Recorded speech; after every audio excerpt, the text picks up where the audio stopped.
বন্ধুরা, uncut fintech YouTube চ্যানেলে আপনাদের সবাইকে স্বাগত। আজকের ভিডিওতে আমরা কথা বলবো সিবিডিসি আর ইউপিআই নিয়ে। বন্ধুরা, বিভিন্ন টপিকে আমরা ফিনান্সিয়ালি ফিনটেক লাইনে আপনাদেরকে সচেতন রাখার চেষ্টা করছি। আমরা চেষ্টা করছি কোনো কাট ছাড়া, কোনো লোকানো কোনো ইনফরমেশন ছাড়া আপনাদেরকে ফিনটেকের, ব্যাংকিংয়ের সমস্ত ইনফরমেশন সঠিকভাবে দেয়া, যাতে আপনারা জানতে পারেন, সঠিকভাবে জেনে সঠিকভাবে চলতে পারেন অ্যাজ এ সিটিজেন বা অ্যাজ এ ব্যাংকার বা অ্যাজ এ ব্যাংক সিএসপি লাইনে কাজ করা মানুষ হিসাবে। আশা করি আপনারা এই ভিডিওর কন্টেন্টগুলো ভালোবাসবেন, আর ভালোবাসলে অবশ্যই আমাদের পাশে থাকার জন্য সাবস্ক্রাইব করে দেবেন। ভিডিওর নোটিফিকেশনের, অল নোটিফিকেশনের যে বেল আইকন আছে সেটাকে প্রেস করে দিলে এটা হবে যে আমাদের এই ধরনের বানানো ভিডিওর যে নোটিফিকেশন সবার প্রথমে আপনার কাছে পৌঁছে যাবে। স্কিপ না করে ভিডিওটা দেখুন, ভালো লাগলে অবশ্যই লাইক শেয়ার করতে ভুলবেন না। বন্ধুরা, ম্যাক্সিমাম আলোচনাটা সিবিডিসি নিয়েই হবে। সেন্ট্রাল ব্যাংক ডিজিটাল কারেন্সি বা ডিজিটাল রুপিও বলা হয়ে থাকে। আরবিআই অনুমোদিত এই সিবিডিসিকে non bank payment system operator এর মাধ্যমে কিন্তু লেনদেন শুরু হতে চলেছে। কেন এই কথাটা বললাম? কারণ এখনো পর্যন্ত সিবিডিসি আরবিআই রেগুলেটেড যে সেন্ট্রাল ব্যাংক ডিজিটাল কারেন্সি বা ই রুপি, আমরা ফটো দিয়ে মাঝে মধ্যে বোঝানোর চেষ্টা করব, সেটা কিন্তু শুধু সরকারি পেমেন্ট সিস্টেম অপারেটর বা ব্যাংকের মাধ্যমেই চলছিল পাইলট প্রজেক্ট হিসাবে। এবারে কিন্তু আরবিআই অ্যানাউন্স করেছে বিভিন্ন অ্যানাউন্সের মধ্যে যে সিবিডিসিকে, সেন্ট্রাল ব্যাংক ডিজিটাল কারেন্সিকে নন ব্যাংক পেমেন্ট সিস্টেম অপারেটরের মাধ্যমেও অপারেট করা হবে, মানে আপনারা ব্যবহার করতে পারবেন। সেই জন্য আপনাদের কিছু বিষয়ে অবগত করার জন্য আজকের এই ভিডিওটা। বন্ধুরা, সিবিডিসি ওয়ান টাইপ অফ আপনাদের যে ফিজিক্যাল কারেন্সি থাকে আপনাদের কাছে, পকেটে টাকা, ব্যাংকের থেকে টাকা আপনারা তুলে নিয়ে আসেন, সেটা ডিজিটাল রূপ আপনারা সিবিডিসি বা ই রুপি বলতে পারেন। বন্ধুরা, ব্যাংকের থেকে টাকা তুলে নিয়ে আসার পর ওই টাকা আপনারা কত জায়গায় কিভাবে ব্যবহার করছেন টোটালি পার্সোনালি আপনার ব্যাপার। আপনারা জানেন, ওই ফিজিক্যাল কাগজের টাকা হোক বা ফিজিক্যাল ধাতুর টাকা হোক, সেখানে কিন্তু 500, 1000, 50 পয়সা থেকে শুরু করে 1 টাকা 2 টাকা সমস্ত টাকার একটা নাম্বারও থাকে, এবং সেটা আপনি ব্যাংকের থেকে তুলে আনার পরে আপনি কিন্তু নর্মাল মার্কেটে খরচ করেন, এবং সেখান থেকে অনেক ব্ল্যাক মানিও হতে পারে, আপনার টাকা চুরিও হতে পারে, অনেক কিছু ঘটনা ঘটে। সেই সিকিউরিটির দিক থেকে বা এই ডিজিটাল কারেন্সি সিবিডিসি বা ই রুপি আরবিআই মান্যতাপ্রাপ্ত ব্যাংকের থেকে আপনাকে নিতে হবে। আপনার ব্যাংকে টাকা জমা করার পরে আপনি কিন্তু এই সিবিডিসি রূপে আপনার কাগজের টাকা বা ক্যাশ টাকা নেয়ার থেকে আপনি সিবিডিসি নিতে পারবেন, এবং ইন ফিউচার এটা কিন্তু ভারতীয় কারেন্সিতে, আমি এটা বলবো না 100% হয়ে যাবে, কিন্তু ম্যাক্সিমাম পার্সেন্টেজ আপনার ক্যাশ লেনদেন কিন্তু কমে যাবে। সেই জায়গায় ইউজ হবে এই সিবিডিসি বা ই রুপি। সেটা কিভাবে আমরা আলোচনা করব। বন্ধুরা, ক্যাশ টাকা আপনি ব্যাংকের থেকে তুলে আনেন, কোনো না কোনোভাবে আপনি ব্যাংকে সেটা জমা দিয়েছেন প্রথমে, যেমনটাই সিবিডিসিও বিভিন্নভাবে বড় বড় ব্যবসাদাররা, আপনি যখন সিবিডিসি ক্যাশ যখন জমা দেন দোকানে, ক্যাশ যখন দিয়ে আপনি জিনিস কেনেন, প্রোডাক্ট কেনেন, সার্ভিস কেনেন, সে কিন্তু আলটিমেটলি একটা টাইমের পরে সেটা ক্যাশটা নিয়ে গিয়ে বড় বড় দোকানদাররা বা আপনারাও প্রয়োজনের অতিরিক্ত ক্যাশ কিন্তু আপনি ব্যাংকে জমা করেন।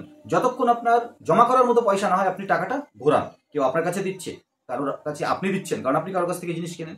এই সিবিডিসিটাও সেরকমই হবে, কিন্তু পয়সাটা আপনার মোবাইলে থাকবে, একটা ওয়ালেটে থাকবে, সিরিয়াল নাম্বার অনুযায়ী। একটা সিরিয়াল নাম্বারের একটাই টাকা হবে, আর কিন্তু কোনো টাকা হবে না। এবার আপনি ক্যাশের মতো ওই টাকাটা কোনো দোকানদারের কাছে দেবেন, দোকানদার আপনাকে জিনিস দিয়ে দেবে বা সার্ভিস দিয়ে দেবে। ওই দোকানদারের কাছে ওটা জমতে থাকবে, সে তার মহাজনকে দিতে পারে।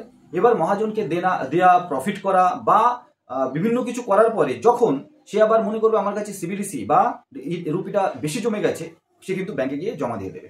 আবার প্রয়োজনে ব্যাংকে যখন জমা দেবে এই রুপিটা, যেমন আপনি গিয়ে ক্যাশ জমা দেন বা বড় বড় দোকানদার গিয়ে ক্যাশ জমা দেয়, আপনার টাকা হিসাবেই কিন্তু জমা হবে।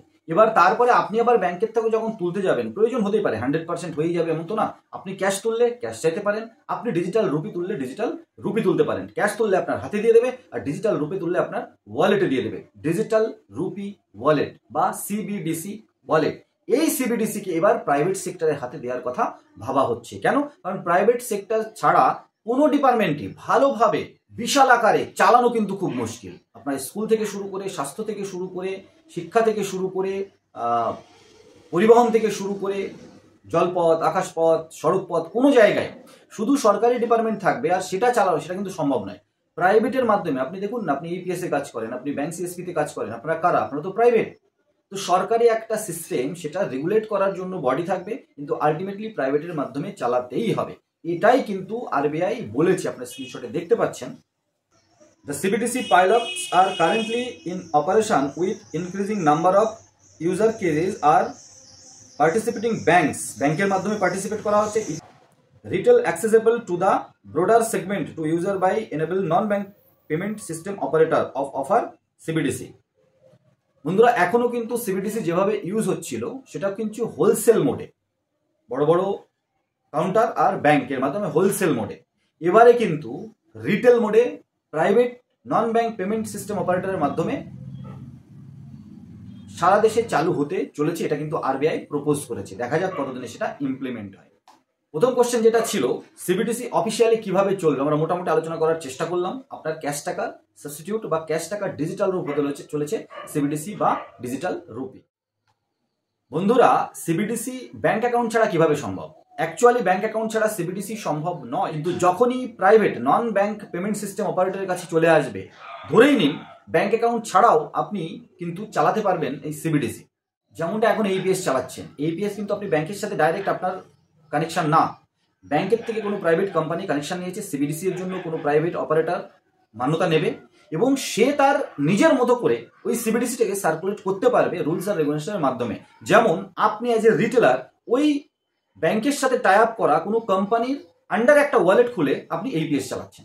ঠিক সেরকমটা যেমনটা কাঁচা পয়সার ক্ষেত্রে বা নগদ টাকার ক্ষেত্রে, ধরুন কারোর ব্যাংক অ্যাকাউন্ট নেই, অনেকেরই নেই, এখনো আছে, ম্যাক্সিমাম লোকের আছে কিন্তু নেই। এবার যার ব্যাংক অ্যাকাউন্ট আছে সে ব্যাংকের থেকে টাকা জমা দেয় এবং তুলে নিয়ে আসে। প্রচুর এরকম মানুষ আপনি পেয়ে যাবেন তার ব্যাংক অ্যাকাউন্ট নেই ধরুন, কিন্তু সে লেনদেন করে কিভাবে? ব্যাংকের থেকে ওই বড় মানুষটা টাকা তুলে নিয়ে আসলো এবং তার কাছে যে মানুষগুলো কাজ করে সবার কাছে যদি ব্যাংক অ্যাকাউন্ট নাও থাকে, জাস্ট কল্পনা করুন ব্যাংক অ্যাকাউন্ট নেই কিন্তু সারাদিন কাজ করার পরে টাকা পেয়ে গেল বা সারা মাস কাজ করার পরে টাকা পেয়ে গেল, আর সেই টাকা সে লোকাল মার্কেটে তার প্রয়োজন মেটাতে সে কিন্তু নগদ টাকায় লেনদেন করে নেয়। এরকম প্রচুর গরিব বা লোয়ার মিডল ক্লাস আছে কিন্তু। তাহলে যদি ক্যাশ টাকার ক্ষেত্রে সম্ভব হয় তো সিবিডিসির ক্ষেত্রেও সম্ভব হবে। কোনো বড় কোম্পানি টাই আপ করবে ব্যাংকের সাথে, সে বাল্কে বা হোলসেলে সিবিডিসি নিয়ে নেবে এবং ব্যাংক অ্যাকাউন্ট নেই কারোর, কিন্তু ওই কোম্পানি যেহেতু মান্যতা রয়েছে সে কিন্তু একটা সিবিডিসি ওয়ালেট খুলে দিতে পারবে। সারাদিন তার কাছে কাজ করার পরে বা সারা মাস তার কাছে কাজ করার পরে যে সিবিডিসি বা ডিজিটাল রুপি সে কালেক্ট করবে সে কিন্তু আবার সিবিডিসি একসেপ্ট করে, যেমন ক্যাশ পয়সা একসেপ্ট করে, এরকম দোকানে গিয়ে এরকম জায়গায় গিয়ে তার যে প্রয়োজন সেটা মিটিয়ে নিতে পারবে। আর এটা তখনই সম্ভব হবে ক্যাশ টাকার মতো যখন প্রাইভেট পার্টনার বা private non bank payment system অপারেটররা এর মধ্যে চলে আসবে এবং রিটেল বেসে সিবিডিসি বা ডিজিটাল রুপি কাজ করবে। আশা করি খানিকটা হলেও আপনাদের বোঝানোর চেষ্টা আমরা করতে পারলাম। কি টেকনোলজি ব্যবহার করা হবে? এই ব্লক চেন টেকনোলজি ব্যবহার করা হবে, এটা নিয়ে আমরা একটা ডেডিকেটেড ভিডিও আলাদা নিয়ে আসবো। আজকে শুধু এটুকুই ভেবে রাখুন, ব্লক চেন এমন একটা টেকনোলজি যেটাতে চাইলে রেগুলেট করা যায়, যেমন আরবিআই করছে সিবিডিসি এর ক্ষেত্রে, আবার চাইলে রেগুলেট না করা বা কে রেগুলেট করছে আপনি নাও জানতে পারেন, যেমনটা ক্রিপ্টোকারেন্সিতে হয়ে থাকে। আর অ্যাকচুয়ালি ক্রিপ্টোকারেন্সিকে টক্কর দেওয়ার জন্য বা ক্রিপ্টোকারেন্সি থেকে আপনাকে বাঁচানোর জন্যই এই সিবিডিসি আনা। এটা কোট আনকোট অফিসিয়াল আনঅফিসিয়ালি কিন্তু আমি বললাম যেমনটা আলোচনা হয়ে থাকে। আপনার কাছে ইউপিআই আছে তবু আপনি সিবিডিসি কেন ব্যবহার করবেন? বন্ধুরা অনেক সুন্দর আলোচনা করা যেতে পারে, অনেক ভালো কোশ্চেন আপনারা করবেন। ইউপিআই লেনদেনটা actually bank account to bank account হয়ে থাকে। আপনার এই ব্যাংক অ্যাকাউন্ট থেকে কাটবে, ওই ব্যাংক অ্যাকাউন্টে চলে যাবে। সিবিডিসি কিন্তু ব্যাংক অ্যাকাউন্টকে টাচ করবে না। একবার সিবিডিসিতে পয়সা নিয়ে নেওয়ার পরে ওই সিবিডিসি টু সিবিডিসি কিন্তু আপনি প্রচুর লেনদেন করতে পারেন, যতবার ইচ্ছা লেনদেন করতে পারেন।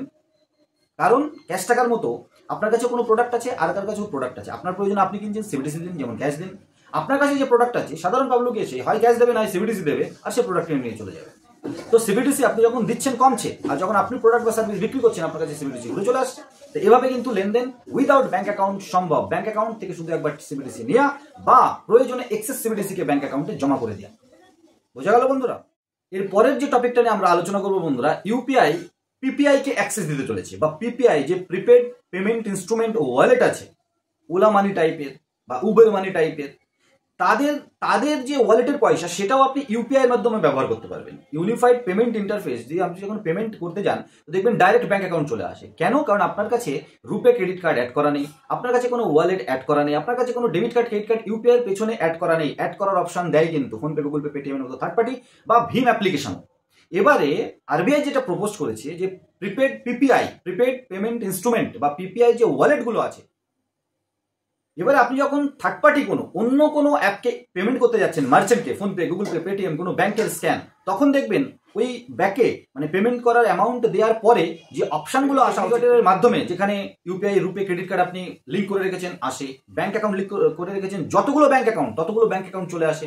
এবারে আরেকটা অপশন আসবে বলে আরবিআই প্রপোজ করেছে, সেটা হচ্ছে পিপিআই বা প্রিপেড পেমেন্ট ইনস্ট্রুমেন্ট, যে ওয়ালেটগুলো আছে, চাইলে আপনার যে ওয়ালেট ওটাকেও আপনি লিঙ্ক করে রাখতে পারেন। এবারে আপনি যখন পেমেন্ট করতে যাচ্ছেন, সমস্ত অপশনের সাথে পিপিআই ওয়ালেটটাকে আপনি সিলেক্ট করুন। আপনার পিপিআই ওয়ালেট থেকে পয়সা কেটে যাবে, আর আপনার সামনে যে মার্চেন্ট আছে তার স্ক্যান করা কিউআর কোডে চলে যাবে। এবার মার্চেন্টের ওখানে যাওয়ার পরে অ্যাকচুয়ালি কিন্তু মার্চেন্টের ইনস্ট্যান্ট সেটেলমেন্ট হতে পারে বা ট্রানজাকশন প্লাস একদিন হতে পারে, তার কিন্তু ব্যাংক অ্যাকাউন্টেই যাবে। তার মানে পিপিআই ওয়ালেটের পয়সাটাও কিন্তু আপনার ইউপিআই এর মাধ্যমে ব্যাংকে চলে গেল। যেমনটা বন্ধুরা, ক্রেডিট কার্ড কোনো মার্চেন্ট নিতে চায় না, কারণ ক্রেডিট কার্ড একসেপ্ট করার পরে তার একটা চার্জ দিতে হয়। কিন্তু আরবিআই জানেন, রুপে ক্রেডিট কার্ড যে আপনি যদি ইউপিআই এর মাধ্যমে পেমেন্ট করেন, আপনার ক্রেডিট কার্ড থেকেই পেমেন্টটা যাচ্ছে, চাইলে আপনি ইএমআইও করতে পারেন। আর যখন আপনি যাকে পেমেন্ট করছেন তার কাছে কিন্তু ইউপিআই এর মাধ্যমে পেমেন্টটা গেল, তার ব্যাংক অ্যাকাউন্টের সঙ্গে সঙ্গে রিফ্লেক্ট হয়ে গেল। ঠিক সেরকমটাই পিপিআই, প্রিপেড পেমেন্ট ইনস্ট্রুমেন্টের মাধ্যমে আপনি পেমেন্ট করবেন, ওই ওয়ালেট থেকে পয়সা কেটে আপনার মার্চেন্টের যে ব্যাংক অ্যাকাউন্ট সেখানে হয় ইনস্ট্যান্ট, আর না হলে যেমনটা সেটেলমেন্ট করা আছে সেভাবে কিন্তু সেটেলমেন্ট পেয়ে যাবে। বন্ধুরা, মোটামুটি সিবিডিসি কে নন ব্যাংক পেমেন্ট সিস্টেম অপারেটরের মাধ্যমে প্রপোজ করা আরবিআই, আর ইউপিআই এর মাধ্যমে প্রপোজ করা যে পিপিআই ওয়ালেটের পয়সা আপনি ইউপিআই এর মাধ্যমে ইউজ করতে পারবেন। এই দুটো টপিক খানিকটা হলেও আপনাদেরকে টাচ করাতে পারলাম, আপনাদের মনের কাছাকাছি নিয়ে যেতে পারলাম। আরও কোনো কিছু জিজ্ঞাসা থাকলে অবশ্যই কমেন্টস করুন। এই ধরনের নতুন নতুন ভিডিও নিয়ে আমরা অনেকবার আসবো, আপনার সাথে থাকুন, পাশে থাকুন। আনকাট ফিনটেক ইউটিউব চ্যানেলটা টোটালি আপনাদের জন্য ডেডিকেটেড। যেমন কমেন্টস করবেন, যেরকম টপিকে আপনারা চাইবেন, আমরা একদম ডিটেলসে আলোচনা করব, যাতে আপনাদের মনের করা কোশ্চেনগুলো, মনের মধ্যে থাকা কোশ্চেনগুলোর উত্তর আমরা আপনাদেরকে দিতে পারি। নতুন একটা ভিডিও খুব তাড়াতাড়ি, তখন সবাই ভালো থাকুন, সুস্থ থাকুন, আর আনকাট ফিনটেক ইউটিউব চ্যানেলের সাথে থাকুন।